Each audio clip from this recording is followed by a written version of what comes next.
سائے ساتھ چلتے ہیں مصطفیٰ کے دیوانے، گھر سے جب نکلتے ہیں مصطفیٰ کے دیوانے، گھر سے جب نکلتے ہیں اور ہم کو روز ملتا ہے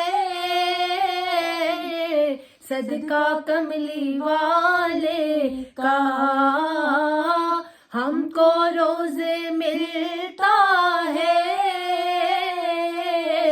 صدقہ کملی والے کا، مصطفیٰ کے ٹکڑوں پر، مصطفیٰ کے ٹکڑوں پر خوش نصیب پلتے ہیں، مصطفیٰ کے ٹکڑوں پر خوش نصیب پلتے ہیں، چھوڑ فکر دنیا کی آیا کملی والا، آیا کملی والا، آیا کملی والا، آیا کملی والا، مرحبا مرحبا مرحبا مرحبا مرحبا مرحبا مرحبا مرحبا مرحبا مرحبا مرحبا مرحبا، آمد مصطفیٰ مرحبا مرحبا، جلوائے حق نما مرحبا مرحبا، آمد مصطفیٰ مرحبا مرحبا، جلوائے حق نما مرحبا مرحبا، آیا کملی والا، آیا کملی والا، آیا کملی والا، آیا کملی والا، تم صلی اللہ کی مچی 400، تم صلی اللہ کی مچی 400، نور رحمت کی بارش ہوئی کو بکو، آج پیدا ہوئے ہیں حبیب خدا، آمد مصطفیٰ مرحبا مرحبا، آیا کملی والا، آیا کملی والا، آیا کملی والا، آیا کملی والا، حور دین مبارک ہے آئی سبھی، حور دین مبارک ہے آئی سبھی، 7 گجر درودوں کے لائی سبھی،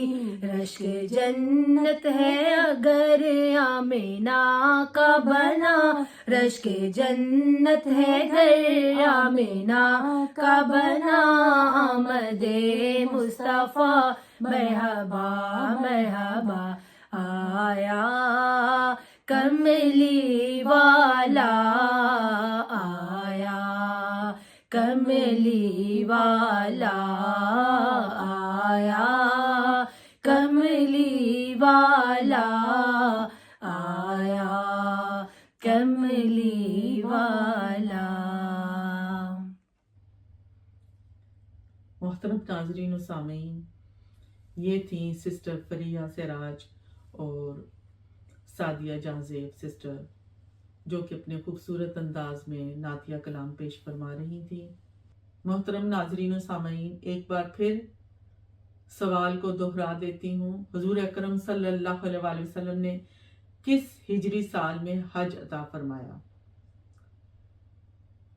آپ سے گزارش ہے کہ اسکرین پر چلتے ہوئے جو فون نمبر ہے اس پر رابطہ کیجیے، جواب دیجیے، انشاءاللہ آپ کے لیے سرپرائز ہوگا۔ محترم ناظرین و سامعین، اللہ رب العزت نے منہاج القرآن کو یہ سعادت عطا فرمائی کہ جب نعت خوانی اور محفل میلاد کا ذوق مان پڑتا جا رہا تھا، اس سنگین صورتحال نے ایمان کا پورا گلشن ویران کر دیا تھا۔ مالک دو جہان نے ان حالات میں تحریک منہاج القرآن کو منتخب فرمایا اور آقا کے مبارک نالین کی خیرات عطا کرتے ہوئے اسے رواں صدی کی رسول نما تحریک بنا دیا۔ اس تحریک نے لوگوں کو غلط راستے سے ہٹا کر پھر ایک صحیح اور مثبت راستے کی طرف، حضور صلی اللہ علیہ وسلم کے راستے کی طرف گامزن فرما دیا۔ منہاج القرآن نے دنیا بھر میں محفل میلاد اور محفل نعت منعقد کرنے کی تحریک چلائی۔ اس تحریک نے نوجوانوں کے لبوں پر گانوں کی جگہ نعت کے ترانے سجا دیے۔ محترم ناظرین و سامعین، اللہ رب العزت کا شکر ہے کہ جسے نے ہمیں ایک اتنی خوبصورت اور پیاری تحریک عطا فرمائی۔ تو سیرت و کردار میں بھی وہی خدا ہے، تو صلی اللہ صلی اللہ صلی اللہ ہے، اتنا مجھے معلوم ہے سرکار دو عالم، پوشیدہ تیرے حسن میں خود حسن خدا ہے۔ اب میں اردو میں سپیچ کرنے کے لیے دعوت دیتی ہوں سسٹر فریہ سراج کو کہ وہ تشریف لائیں اور اردو سپیچ سے ہم سب کو محظوظ فرمائیں۔ نحمده ونصلي ونسلم على رسوله النبي الأمين الحنين الكريم الرؤوف الرحيم أما بعد فأعوذ بالله من الشيطان الرجيم بسم الله الرحمن الرحيم قل بفضل الله وبرحمته فبذلك فليفرحوا هو خير مما يجمعون صدق اللہ مولانا العظیم۔ سورہ یونس آیہ کریمہ نمبر 58۔ فرما دیجئے یہ سب کچھ اللہ کے فضل اور اس کی رحمت کے باعث ہے جو واسطے محمدی صلی اللہ علیہ وآلہ وسلم کے ذریعے تم پر ہوا ہے۔ بس مسلمانوں کو چاہیے کہ اس پر خوشیاں منائیں اور یہ ساری مال و دولت سے کہیں بہتر ہے جو کہ وہ جمع کرتے ہیں۔ صدق اللہ مولانا العظیم۔ معزز ناظرین، السلام علیکم ورحمۃ اللہ وبرکاتہ۔ ماہ ربیع النور کی یہ پرسعادت گھڑیاں آپ سب کو بے حد مبارک ہوں۔ اللہ رب العزت کے بے حد لطف و کرم اور آقا علیہ الصلوۃ والسلام کے نالائن پاک کی خیرات کی بنا پر آج 8 ربیع الاول کو ہم ایک بار پھر آقا علیہ الصلوۃ والسلام کے میلاد کی خوشیاں منانے کے لیے جمع ہوئے ہیں۔ آقا علیہ الصلوۃ والسلام کے ذکر کو بلند کرنے میں ہم اپنے حصے کا کردار ادا کرنے کے لیے جمع ہوئے ہیں۔ اللہ رب العزت ہماری اس ادنا سی کاوش کو اپنی بارگاہ میں قبول و منظور فرمائے۔ مبارکباد پیش کرنا چاہوں گی منہاج القرآن بھی ملیگ UK کو کہ جو کہ ہر سال کی طرح ان سال بھی اپنی اس شاندار روایت کو زندہ کیے ہوئے ہے کہ ماہ میلاد کے 12 دن وہ آن لائن تمام دنیا کی بہنوں اور بھائیوں کے لیے آقا علیہ الصلوۃ والسلام کی محافل میلاد منعقد کرتے ہیں۔ اللہ رب العزت ان کی اس خوبصورت کاوش کو اپنی بارگاہ میں قبول و منظور فرمائے اور آقا علیہ الصلوۃ والسلام کی توجہات کا وہ سب بہنیں براہ راست مرکز بنے جو کہ اپنے حصے کا اس میں کردار ادا کرتی ہیں۔ آمین ثم آمین۔ آج کا موضوع اپنی نوعیت کے اعتبار سے بے حد اہم ہے کہ عید میلاد النبی کیوں، یا میں اس کو اور آسان الفاظ میں بیان کرنا چاہوں تو کچھ یوں کہ ہم آقا علیہ الصلوۃ والسلام کے اس میلاد کے مہینے کو اور آقا علیہ الصلوۃ والسلام کا میلاد اس کو بطور عید، بطور جشن، بطور ایونٹ ہم کیوں سیلیبریٹ کرتے ہیں؟ تو اس کا جواب ہم شیخ الاسلام کے علم سے لیتے ہیں جو کہ ان کو اللہ رب العزت نے عطا فرمایا۔ ہم اس قابل کہاں کہ خود سے کچھ بیان کر سکیں، تو آئیے ان سے ہی رہنمائی لیتے ہیں اور وہ ہمیں رہنمائی عطا کرتے ہوئے اس آیہ کریمہ کی تفسیر بتاتے ہیں، جو آیہ کریمہ ابھی میں نے آپ کے سامنے تلاوت کی۔ سورہ یونس کی آیہ کریمہ نمبر 58۔ اب اس پوری آیا کریمہ کا مطلب سمجھنے کے لیے ہمیں اس آیا کریمہ اسی سورہ کے ایک اور آیا کریمہ کو بھی جاننا ہوگا، پڑھنا ہوگا۔ اس کا ترجمہ ہم پڑھتے ہیں کہ اے لوگوں، بے شک تمہارے پاس رب کی طرف سے نصیحت اور ان بیماریوں کی شفا آ گئی ہے جو سینوں میں پوشیدہ ہیں، اور ہدایت اور اہل ایمان کے لیے رحمت بھی۔ فرما دیجئے یہ سب کچھ اللہ کے فضل اور اس کی رحمت کے باعث ہے جو بعثت محمدی صلی اللہ علیہ وآلہ وسلم کے ذریعے تم پر ہوا ہے۔ بس مسلمانوں کو چاہیے کہ اس پر خوشیاں منائیں، یہ ساری مال و دولت سے کہیں بہتر ہے جسے وہ جمع کرتے ہیں۔ اب قرآن جو نصیحت، واعظ اور ہدایت و رحمت ہے، اللہ کے فضل اور اس کی رحمت کے صدقے سے ملا ہے۔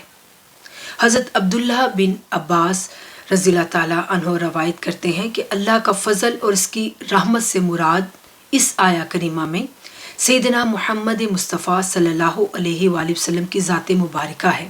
گویا اللہ رب العزت نے فرما دیا کہ حضور کے وجود مسعود کی شکل میں جو تم پر اللہ کا فضل اور اس کی رحمت ہوئی ہے، اس کرم کی وجہ سے تم خوشیاں مناؤ، فرحت مناؤ، جشن مناؤ، ہوا خیر مما یجمعون، اور پر خرچ اور اس کی روح میں اس پر خرچ کرو۔ بس اس آیا مبارکہ سے ہمیں یہ پتہ چلتا ہے کہ قرآن پاک کا جو نزول ہے اس کو بھی بطور جشن منانا ثابت ہو گیا، اور جشن آمد مصطفیٰ صلی اللہ علیہ وآلہ وسلم منانا بھی ثابت ہو گیا۔ گویا یہ آیت کریمہ دو طرح کی خوشیاں منانے پر نص قطعی ہے۔ قرآن پاک کی مختلف آیات مبارکہ سے یہ ثابت ہوتا ہے کہ ذکر نعمت یعنی نعمت کا ذکر کرنا، تحدیث نعمت اللہ کی نعمت کا چرچا کرنا، شکر نعمت اللہ کی نعمت پر شکر بجا لانا، اور اللہ کی نعمت پر خوشیاں منانا۔ اب اس آیا کریمہ میں میلاد پاک کا اگر ہم دیکھیں، میلاد پاک کی روح سے دیکھیں اس آیا کریمہ کو، تو اس میں یہ چاروں حکم جمع ہیں۔ یعنی اللہ رب العزت نے مختلف جگہوں پر مختلف آیات میں 4 حکم دیے ہیں نعمت کے حوالے سے، جو کہ میں نے بھی آپ کے سامنے بیان کیے۔ پھر سے ایک دفعہ ان کو پڑھ لیتے ہیں تاکہ ہمیں اگلی بات سمجھ آ جائے کہ اللہ تعالیٰ ہمیں 4 مختلف جگہوں پر فرماتے ہیں کہ جب تمہیں کوئی میری طرف سے کوئی نعمت ملے تو اس کا ذکر کیا کرو، پھر اس کو تحدیث نعمت، اس میری نعمت کا چرچا کیا کرو، پھر شکر نعمت، میری اس نعمت کے ملنے پر شکر ادا کیا کرو، اور پھر میری اس نعمت کے ملنے پر خوشیاں منایا کرو۔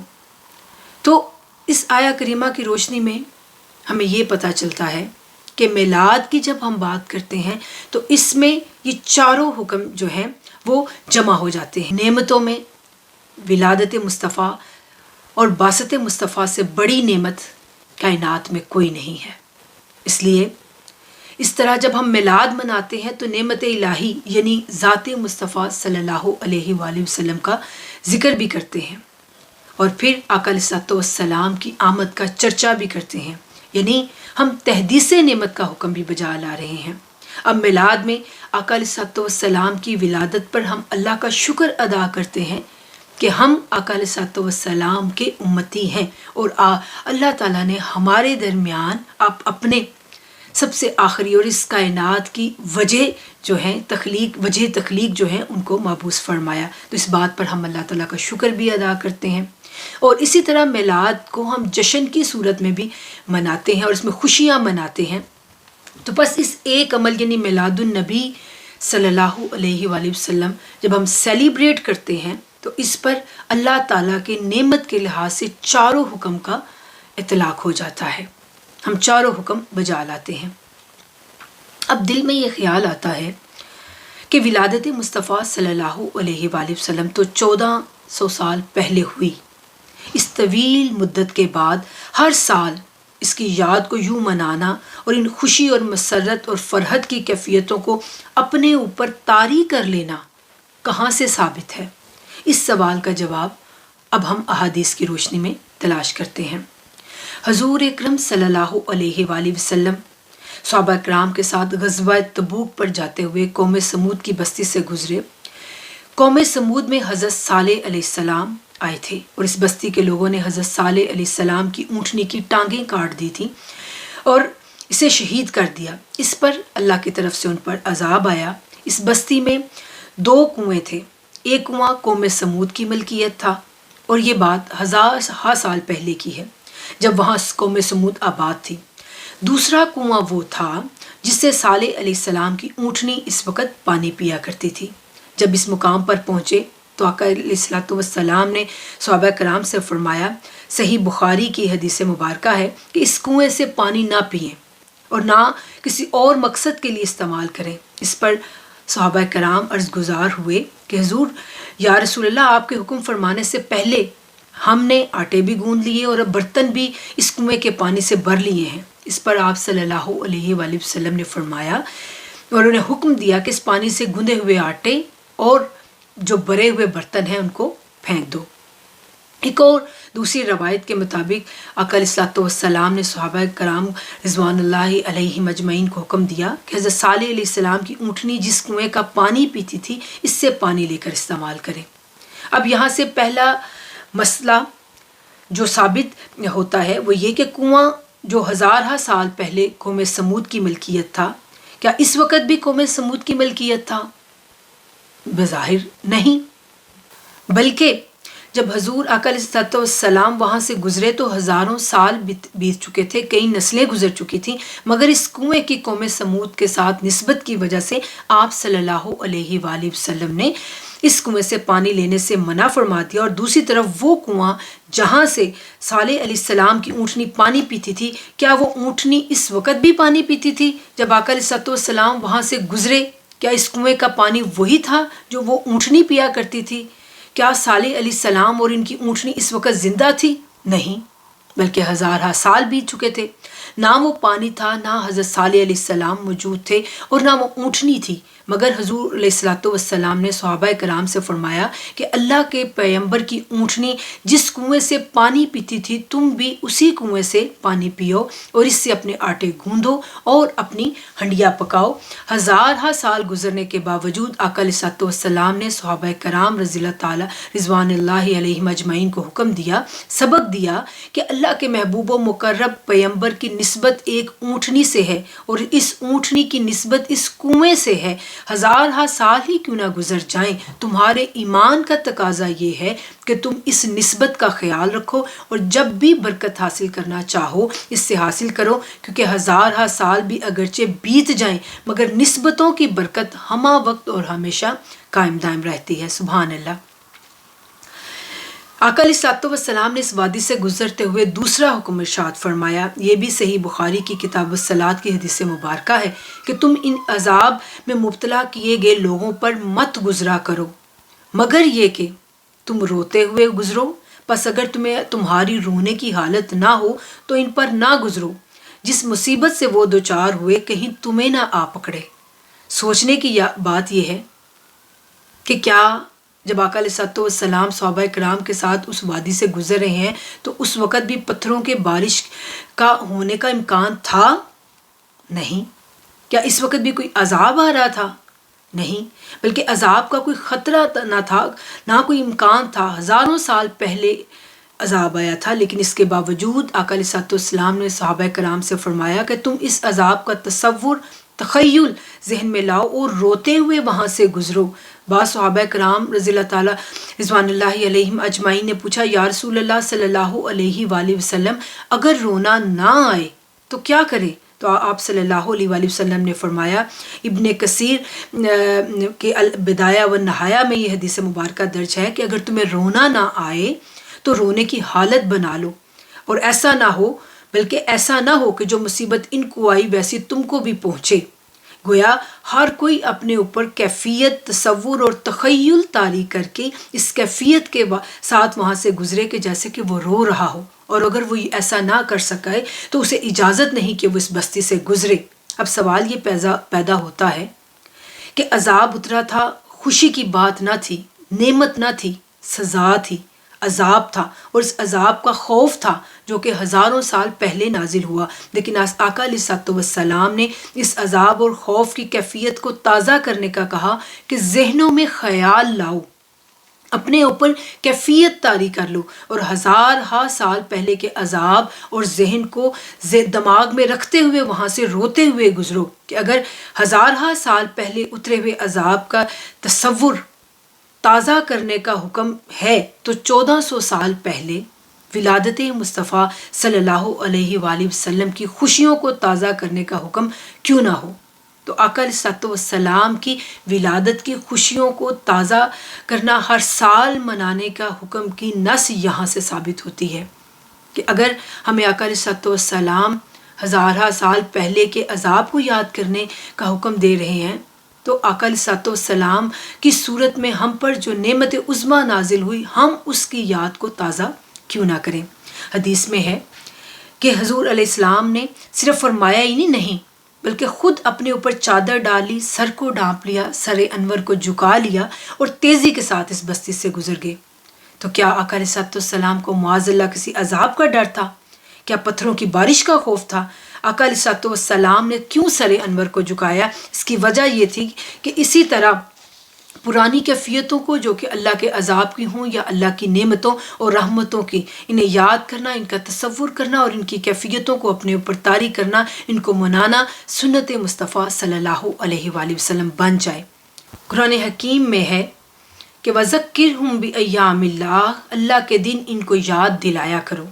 حضرت عبداللہ بن عباس رضی اللہ تعالیٰ عنہ نے فرمایا کہ اللہ کے ایام، اللہ کے دن سے مراد وہ دن ہے جس میں کوئی عذاب آیا یا وہ دن جس میں امت پر، انسانیت پر اللہ کی طرف سے کوئی رحمت اور نعمت نازل ہوئی۔ عذاب کے دن ہوں تو انہیں خوف اور غم کی کیفیتوں کے ساتھ منایا جائے تاکہ تم اللہ سے ڈرو، اور جس دن اللہ کی کوئی نعمت اور رحمت آئی ہو اس دن کو تشکر، خوشی اور فرحت کے ساتھ منایا کرو تاکہ عمر بھر اللہ کی شکر گزاری رہے۔ یہ وہ دو عمل ہیں جن کو آقا علیہ الصلوۃ والسلام نے اپنی سنت بنا کر امت کو عطا کیا۔ اب پاک ہستیوں، ان کے اہم واقعات سے منسوب جو دن ہیں ان کو منانا بھی آقا علیہ الصلوۃ والسلام کی خود سنت ہے۔ تو آقا علیہ الصلوۃ والسلام نے خود اپنی حیات مبارکہ میں یوم موسیٰ بھی بنایا اور یوم نوح بھی بنایا۔ حضرت ابو موسیٰ اشعری روایت کرتے ہیں اور یہ حدیث مبارکہ جو ہے وہ صحیح مسلم اور صحیح بخاری میں درج ہے کہ یہود یوم عاشوراء کی تعظیم کرتے تھے اور اسے عید کے طور پر مناتے تھے۔ پس حضور اکرم صلی اللہ علیہ وآلہ وسلم نے فرمایا کہ تم اس دن روزہ رکھا کرو۔ یہ عاشوراء کا دن یہودی مناتے تھے، اور دیگر احادیث میں ہے کہ اس کی وجہ یہ تھی کہ یہ فتح موسیٰ کا دن تھا جس دن فرعون غرق ہوا تھا اور موسیٰ علیہ السلام بنی اسرائیل کے ساتھ فتح یاب ہو کر وادی سینا میں پہنچے تھے۔ یہود اس دن کی تعظیم کرتے اور اس دن کو بطور عید سیلیبریٹ کرتے تھے۔ اب توجہ طلب بات یہ ہے کہ وہ پیغمبر، وہ اسلام کا بانی اور دائی جن کو بالعموم تعلیم یہ ہے کہ وہ اپنے شعار یہود و نصارہ سے الگ رکھیں، اپنے طور طریقے سیپریٹ رکھیں تاکہ ان میں اور یہود و نصارہ میں آپس میں کوئی مماثلت، کوئی میچ نظر نہ آئے، یعنی کہ وہ ڈیفرنٹ لگے۔ اب شعار الگ الگ منانے کی تعلیم دینے والے پیغمبر صلی اللہ علیہ وآلہ وسلم اگر چاہتے تو دن آگے پیچھے کر لیتے، مگر جانتے ہوئے کہ یہ دن یہودیوں کا یوم فتح کا دن ہے وہ اس دن کی تعظیم بھی کرتے اور اس دن کو بطور عید مناتے تھے۔ ان تمام حقائق کے باوجود تاجدار کائنات صلی اللہ علیہ وآلہ وسلم نے فرمایا، صحیح بخاری میں حدیث مبارکہ درج ہے کہ اگر موسیٰ کا یوم تم مناتے ہو، یعنی وہ یہودیوں سے کہہ رہے کہ اگر موسیٰ کا یوم تم مناتے ہو تو میں تم سے زیادہ حضرت موسیٰ علیہ السلام کا حقدار ہوں، بس آپ نے اس دن روزہ رکھا اور روزہ رکھنے کا حکم بھی دیا۔ بس کسی بھی شکل میں یوم موسیٰ منانا یا یوم منانا، سیلیبریٹ کرنا اور اس دن کو خاص اہمیت دینا سنت مصطفیٰ صلی اللہ علیہ وآلہ وسلم ہے۔ حضرت ابو ہریرہ رضی اللہ تعالیٰ عنہ نے روایت کیا کہ آقا علیہ الصلوۃ والسلام جب عاشوراء کے دن روزہ رکھنے کی بابت یہود سے پوچھا تو انہوں نے حضرت موسیٰ اور بنی اسرائیل کی نجات کا ذکر کیا تو اور پھر کہا کہ اس دن جودی پہاڑی پر کشتی ٹھہری تو نوح و موسیٰ نے اللہ کا شکر ادا کرتے ہوئے روزہ رکھا۔ یہ سن کر آقا علیہ الصلوۃ والسلام نے خود بھی روزہ رکھا اور صحابہ کرام کو بھی روزہ رکھنے کا حکم دیا۔ اسی طرح اسلام سے پہلے دور جاہلیت میں یوم عاشورہ کا دن منایا جاتا تھا، اور اس زمانے میں قریش اور حضور آقا علیہ الصلوۃ والسلام یوم عاشورہ کا روزہ رکھا کرتے تھے۔ امام ابن حجر عسقلانی فتح الباری میں قریش کے اس دن روزہ رکھنے کی وجہ بیان کرتے ہیں، وہ یہ کہ عاشورہ کے دن یعنی 10 محرم کے دن قریش کا روزہ رکھنے کا سبب یہ ہے کہ شاید انہوں نے پہلی شریعتوں سے اس کو پایا ہو، اور اس لیے وہ اس دن کی تعظیم کرتے ہوئے خانہ کعبہ کو غلاف چڑھایا کرتے تھے، خانہ کعبہ پر غلاف چڑھایا کرتے تھے۔ تو آقا علیہ الصلوۃ والسلام نے بھی اس روایت کو زندہ رکھا اور اس دن کو روزہ رکھنے کی صورت میں منانے کا حکم دیا۔ اب معزز سامعین، کعبے کو غلاف چڑھانے کی باری آئے یا کعبے کے غلاف چڑھانے کا دن ہو تو اس دن کو بھی ہم سیلیبریٹ کریں۔ حضرت نوح کی کشتی جودی پہاڑی پر لگنے کا دن ہو تو ہم وہ دن بھی منائیں۔ موسیٰ علیہ السلام کی فتح کا دن ہو تو اس دن کو بھی ہم منائیں، یعنی ہمیں حکم آقا علیہ الصلوۃ والسلام کی طرف سے ملا ہے کہ ہم اس دن کا روزہ رکھیں اور اس دن کو بطور عید منائیں۔ تو پھر اور یہ سارا کچھ منانا سنت مصطفیٰ ہو تو اگر تاجدار کائنات صلی اللہ علیہ وآلہ وسلم کی آمد کا، آپ کی ولادت کا دن ہو اس کائنات میں، تو اس کو سنت کیوں نہ بنایا جائے اور اس کو اس سنت کے تحت ہم کیوں سیلیبریٹ نہ کریں۔ اب ایک اور روایت لیتے ہیں کہ سیدنا حضرت عمر فاروق رضی اللہ تعالیٰ عنہ سے ایک یہودی نے پوچھا کہ امیر المومنین، آپ کے قرآن میں ایک آیت ایسی ہے کہ اگر وہ ہماری تورات میں اترتی تو ہم اس دن کو اس آیت کے اترنے کی خوشی میں بطور عید مناتے۔ سیدنا فاروق اعظم رضی اللہ تعالیٰ عنہ نے پوچھا کہ وہ آیہ مبارکہ کون سی ہے جس کا آپ ذکر کر رہے ہیں؟ تو انہوں نے فرمایا تکمیل دین کی یہ آیت کہ الیوم اکملت لکم دینکم، یہ والی آیت، تکمیل دین کی یہ آیت اگر ہماری کتاب تورات میں اترتی تو ہم اس دن کو عید کے طور پر مناتے۔ آپ نے اس آیت کے اترنے کی کیا قدر کی ہے؟ آپ نے اسے عید نہیں منایا؟ تو سیدنا فاروق اعظم نے جواب دیا، فتح الباری میں یہ ہے کہ مجھے معلوم ہے جس دن یہ آیت نازل ہوئی اور کس مقام پر اتری۔ جس دن اتری وہ جمعہ کا دن تھا، جس مقام پر اتری وہ مقام عرفات کا دن تھا۔ تم اس آیت کے اترنے پر ایک عید مناتے، ہم اس آیت کے اترنے پر 2 عیدیں مناتے ہیں۔ عرفات کا دن بھی عید کا دن ہے اور جمعہ کا دن بھی عید کا دن ہے۔ سبحان اللہ۔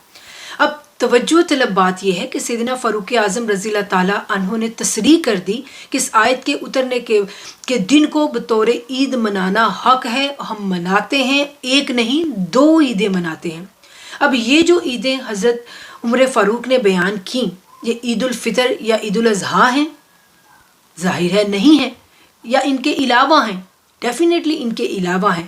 اگر کوئی یہ سمجھے کہ اسلام میں صرف 2 عیدیں ہیں، عید الفطر اور عید الاضحیٰ، اور اس کے علاوہ کسی اور دن کو ہم عید ماننے کے لیے تیار نہیں ہیں، تو حضرت فاروق اعظم رضی اللہ تعالیٰ عنہ کے اس قول پر ہمیں غور کرنا چاہیے کہ آپ نے کہا کہ عرفہ کا دن اور جمعہ کا دن، اب عرفہ کا دن عید الاضحیٰ نہیں، جو عید الاضحیٰ کا دن اس سے اگلا دن ہوتا ہے، وہ دن عید کا نہیں ہے۔ حضرت عمر فاروق نے عرفہ کے دن کو بھی عید کا دن کہا اور جمعہ کے دن کو بھی عید کا دن کہا۔ گویا حضرت عمر فاروق نے عید الفطر اور عید الاضحیٰ کے علاوہ اس آیت کے اترنے کے دن کو 2 عیدوں کا دن کہا ہے۔ قرآن پاک کی ایک آیت اترے اور اس پر 2 عیدوں کے منانے کا حکم ہو، جو کہ سیدنا عمر فاروق بتا رہے ہیں، اور وہ آیت الہیہ یعنی محمد مصطفیٰ صلی اللہ علیہ وآلہ وسلم جن کے صدقے ساری آیات نصیب ہوں، وہ جس دن آئیں تو ہم اس دن کو بطور عید میلاد کیوں نہ منائیں؟ تو اس کا جواب یہ ملتا ہے کہ ہمیں عید الفطر اور عید الاضحیٰ کے علاوہ بھی عیدیں منانے کا حکم پتہ چلتا ہے، ہماری شریعت میں یہ ثابت ہے۔ تو اگر ہم قرآن پاک کی تکمیل کی جو آیت ہے اس کے اترنے پر 2 عیدیں منا سکتے ہیں، تو وہ آیات جن پر نازل ہوئیں ان کی آمد کے موقع پر، ان کی آمد کے دن کو ہم بطور عید کیوں نہ منائیں، اور ان کے پورے مہینے کو، ولادت کے مہینے کو ہم بطور عید کیوں نہ سیلیبریٹ کریں۔ اب یہ کہ مقام میلاد کی زیارت کرنا کیا سنت مصطفیٰ صلی اللہ علیہ وآلہ وسلم تھی؟ جی، رتبے میں آقا علیہ السلام سے بڑھ کر کوئی پیغمبر نہیں، مگر اس کے باوجود آقا علیہ السلام نے حضرت عیسیٰ علیہ السلام کے مقام میلاد کی زیارت کی۔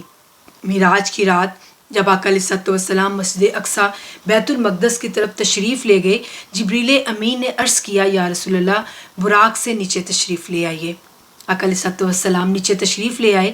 جبریل امین نے عرض کیا، یا رسول اللہ، یہاں 2 رکعت نماز نفل ادا کیجیے اور ادا کیجیے۔ تو آقا علیہ السلام فرماتے ہیں، میں نے نماز پڑھ لی اور جبریل امین نے مجھ سے پوچھا، یا رسول اللہ، آپ کو معلوم ہے کہ آپ یہاں کیوں تشریف لائے ہیں اور کس جگہ آپ نے نماز پڑھی ہے؟ پھر ساتھ ہی جبریل امین کہنے لگے، آقا صلی اللہ علیہ وآلہ وسلم، یہ مقام جو ہے یہ میلاد عیسیٰ کا ہے، یہ بیت اللحم ہے، یہاں حضرت عیسیٰ علیہ السلام کی ولادت ہوئی تھی۔ عین اس مقام پر لا کر آقا علیہ السلام سے نفل پڑھائے گئے۔ اس جگہ 2 نفل پڑھنے کا مقصد کیا تھا؟ درجہ تو آقا علیہ السلام کا اونچا ہے۔ درجے کا عالم تو یہ ہے کہ جب آقا علیہ السلام معراج کی رات گزر رہے تھے تو جلیل القدر انبیاء حضور صلی اللہ علیہ وآلہ وسلم کے گزرنے کی رات اپنی قبروں میں کھڑے آپ صلی اللہ علیہ وآلہ وسلم پر صلوات پڑھ رہے تھے۔ درجہ تو آقا علیہ السلام کا اونچا ہے، لیکن اگر آقا علیہ السلام اس جگہ نہ جاتے اور 2 رکعت نماز نفل ادا نہ کرتے تو انبیاء کی ولادت کی جگہ کی زیارت کرنا، وہاں جا کر نفل پڑھنا کس کی سنت بنتا؟ اس لیے چونکہ اس بات کو آقا علیہ السلام کی سنت بنانا تھا تو آقا علیہ السلام کے عمل نے اسے سنت بنا دیا کہ نبیوں کی جائے ولادت پر جا کر زیارت کی جائے اور وہاں جا کر نفل پڑھے۔ بس ان دنوں کو منانا، ان جگہوں پر جانا اور ان خاص چیزوں کو سیلیبریٹ کرنا، ان کیفیتوں کو تازہ کرنا، ان یادوں کو منانا اور ان کیفیتوں کو اپنے اوپر طاری کرنا، یہ سب آقا علیہ السلام کی سنت ہے۔ اب یہ کہ خود آقا علیہ السلام کا اپنا میلاد منانا بھی سنت ہے، تو جی آقا علیہ السلام کے میلاد کو منانا یہ خود آقا علیہ السلام کی سنت ہے۔ حضور نے اپنا میلاد خود منایا اور میلاد کی خوشی میں بکرے ذبح کیے۔ حضرت انس بن مالک رضی اللہ تعالیٰ عنہ روایت کرتے ہیں کہ اعلان نبوت کے بعد آقا علیہ السلام نے اپنا عقیقہ کیا۔ فتح الباری میں علامہ اسقلانی جو ابن حجر اسقلانی جو ہیں وہ اس حدیث مبارکہ کو بیان کرتے ہیں۔ بعض لوگوں نے اس حدیث مبارکہ میں لفظ عق سے سمجھا کہ آقا علیہ السلام نے جو بکرے ذبح کر کے لوگوں کی دعوت کی، کھانا کھلایا، شاید وہ عقیقہ مسنونہ تھا۔ اس مغالطے کو شیخ الاسلام دور فرماتے ہیں کہ دراصل وہ عقیقہ نہیں تھا، اس لیے کہ تمام کتب سیر، کتب سیرت اٹھا کر دیکھ لیں اگر، تو تمام کتب سیرت میں یہ بات موجود ہے کہ آقا علیہ السلام کا عقیقہ آپ کے دادا عبد المطلب نے آپ کی پیدائش کے 7ویں دن کر دیا تھا، اور عقیقہ ایک دفعہ ہی ہوتا ہے، اس کو دہرایا نہیں جاتا کیونکہ وہ صدقہ خیرات ہے، اور یہ سنت جو ہے وہ سنت ابراہیمی ہے۔ دور عرب میں یہ طریقہ چلا آ رہا تھا کہ اگر معاذ اللہ کو یہ کہے کہ آپ صلی اللہ علیہ وآلہ وسلم کے دادا نے چونکہ دور جاہلیت میں آپ صلی اللہ علیہ وآلہ وسلم کا عقیقہ کیا تھا، اس لیے اعلان نبوت کے بعد آپ صلی اللہ علیہ وآلہ وسلم نے اسے دہرانا ضروری سمجھا، تو یہ سوچ غلط ہے، کیونکہ اگر دور جاہلیت میں کیا جانے والا عقیقہ جو کہ ایک صدقہ و خیرات ہے برقرار نہیں رہتا اور اعلان نبوت کے بعد دہرانا ضروری تھا، تو پھر اس خیال کو سوچئے کہ آقا علیہ السلام کا نکاح حضرت خدیجہ الکبریٰ سے بھی دور جاہلیت میں اعلان نبوت سے پہلے ہوا تھا۔ تو اگر اعلان نبوت سے پہلے کا کیا ہوا نکاح باطل نہیں ہے، اس کو دہرانے کی ضرورت نہیں ہے، تو عقیقہ دہرانے کی ضرورت بھی یہاں سے پتہ چلتا ہے کہ نہیں تھی، کیونکہ حالانکہ وہ ایک صدقہ خیرات ہے۔ نبوت کے بعد بکرے ذبح کرنا دراصل عقیقہ نہ تھا۔ امام جلال الدین سیوطی جو ہیں وہ بیان کرتے ہیں کہ اعلان نبوت کے بعد بکرے ذبح کر کے دعوت عام دینے کے متعلق یہ ہے کہ یہ آقا علیہ الصلوۃ والسلام نے خود اپنا میلاد منایا تھا۔ آپ صلی اللہ علیہ وآلہ وسلم نے بکرے ذبح کیے، کھانا کھلایا تاکہ قیامت کے دن تک یہ سنت ہو جائے کہ آقا علیہ الصلوۃ والسلام کا میلاد منانا، کھانے کھلانا، ضیافت کرنا، خیرات کرنا، خوشیاں منانا دراصل عقیقے اور ولیمے کی طرح سنت مصطفیٰ ہے۔ ولیمہ شادی کی خوشی کا کھانا ہے اور عقیقہ میلاد کی خوشی، پیدائش کی خوشی کا کھانا ہے۔ تو اس حدیث میں اس کھانے کو عقیقے کا نام اس لیے دیا تاکہ لوگوں کو پتہ چلے کہ آقا علیہ الصلوۃ والسلام نے اپنی ولادت کی خوشی کا کھانا کھلایا۔ بس آقا علیہ الصلوۃ والسلام نے اپنا میلاد خود منا کر قیامت تک کے مسلمانوں کے لیے اس کو سنت بنا دیا۔ ابو لہب نے آقا علیہ الصلوۃ والسلام کو بتیجا سمجھ کر آپ کے میلاد کی خوشی میں لونڈی کو آزاد کیا، اور دوزخ میں جانے کے باوجود اس کو آقا علیہ الصلوۃ والسلام کے میلاد کی خوشی منانے کا اجر ملتا ہے کہ ہر ہفتے جب پیر کا دن آتا ہے تو اس کا عذاب کم کر دیا جاتا ہے، اور اس کی انگلیوں سے جس سے اس نے آقا علیہ الصلوۃ والسلام کے میلاد کی خوشی میں لونڈی سویبہ کو آزاد کیا، اس کا اشارہ کیا جن انگلیوں سے، تو وہاں سے ٹھنڈا پانی نکلتا ہے اور وہ اپنی پیاس بجھاتا ہے۔ اگر ایک کافر کو جس نے آقا علیہ الصلوۃ والسلام کو اپنا بتیجا سمجھتے ہوئے خوشی کا اظہار کیا تو رب کی بارگاہ سے اس کا اجر مل رہا ہے، تو جب کوئی مسلمان آقا علیہ الصلوۃ والسلام کے میلاد کا دن مناتا ہے تو کیا اس کو اللہ تعالیٰ کی بارگاہ سے کوئی اجر یا کوئی نعمتیں نہیں ملیں گی؟ تو بلا شبہ آقا علیہ الصلوۃ والسلام کے میلاد کی خوشی میں ہر وہ شخص جو حضور کا میلاد خوشی سے مناتا ہے، انتظامات کرتا ہے، چراغاں کرتا ہے، محافل میلاد منعقد کرتا ہے، کھانے تقسیم کرتا ہے، ضیافتیں کرتا ہے، اس خوشی میں اللہ رب العزت کی طرف سے بے حد و حساب اجر عطا کیا جاتا ہے۔ تو آقا علیہ الصلوۃ والسلام کے ولادت کے تذکرے کے لیے صحابہ کرام بھی جو تھے وہ اجتماع کا اہتمام کیا کرتے تھے۔ تو ایسے وہ بتاتے ہیں کہ ہم میلاد میں حضور کا بیان جیسے کہ ہم میلاد میں آقا علیہ الصلوۃ والسلام کا بیان سنتے ہیں، حضور کی شان سنتے ہیں، حضور کی نعتیں سنتے ہیں، حضور کی عظمت کے ترانے گاتے ہیں، تو آقا علیہ الصلوۃ والسلام کی تمکنت اور آپ کی عظمت کا بیان ہوتا ہے، یہ کچھ میلاد میں ہوتا ہے۔ تو یہ سب کچھ صحابہ کرام بھی کرتے تھے، اور یہ صبح و شام آقا علیہ الصلوۃ والسلام خود بھی کیا کرتے تھے۔ سرکار دو عالم نے خود بارہا اپنی ولادت کا تذکرہ کے لیے صحابہ کرام رضی اللہ تعالیٰ عنہ رضوان اللہ علیہم اجمعین کو جمع کیا، اجتماع کا اہتمام فرمایا۔ حضرت مطلب بن ابی وداع سے روایت ہے، اور یہ روایت جو ہے صحیح الجامع صحیح میں بھی ہے اور ترمذی میں بھی ہے کہ حضرت عباس رضی اللہ تعالیٰ عنہ آقا علیہ الصلوۃ والسلام کی خدمت اقدس میں حاضر ہوئے۔ اس وقت ان کی کیفیت ایسی تھی گویا انہوں نے آقا علیہ الصلوۃ والسلام کے متعلق کفار سے معاذ اللہ کچھ نازیبا الفاظ سن رکھے ہوں۔ حضرت عباس رضی اللہ تعالیٰ عنہ نے یہ کلمات آقا علیہ الصلوۃ والسلام کو بتائے، یا آپ صلی اللہ علیہ وآلہ وسلم اپنے علم نبوت سے جان گئے تو آقا علیہ الصلوۃ والسلام منبر پر قیام فرما ہوئے اور فرمایا میں کون ہوں؟ صحابہ کرام رضی اللہ تعالیٰ عنہ رضوان اللہ علیہم اجمعین نے عرض کیا آپ پر سلام ہو، آپ اللہ کے رسول ہیں۔ آپ صلی اللہ علیہ وآلہ وسلم نے فرمایا میں عبداللہ کا بیٹا محمد ہوں صلی اللہ علیہ وسلم۔ اللہ تعالیٰ نے مخلوق کو پیدا کیا اور اس مخلوق میں سے بہترین گروہ انسان کے اندر مجھے پیدا فرمایا، پھر اس کو 2 گروہوں عرب و عجم میں تقسیم کیا اور ان میں سے بہترین گروہ عرب میں مجھے پیدا کیا، پھر اللہ تعالیٰ نے اس حصے کے قبائل بنائے اور اس کے بہترین قبیلہ قریش کے اندر مجھے پیدا کیا، پھر اس بہترین قبیلہ کے گھر بنائے تو مجھے بہترین گھر اور نسب ابو ہاشم میں پیدا کیا۔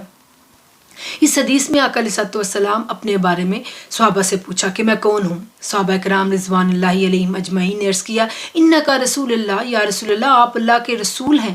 آپ نے فرمایا اللہ کا رسول تو ہوں اور یہ میرا منصب ہے، بتاؤ میری ذات کیا ہے؟ پھر خود ارشاد فرمایا میں عبداللہ کا بیٹا محمد ہوں صلی اللہ علیہ وسلم۔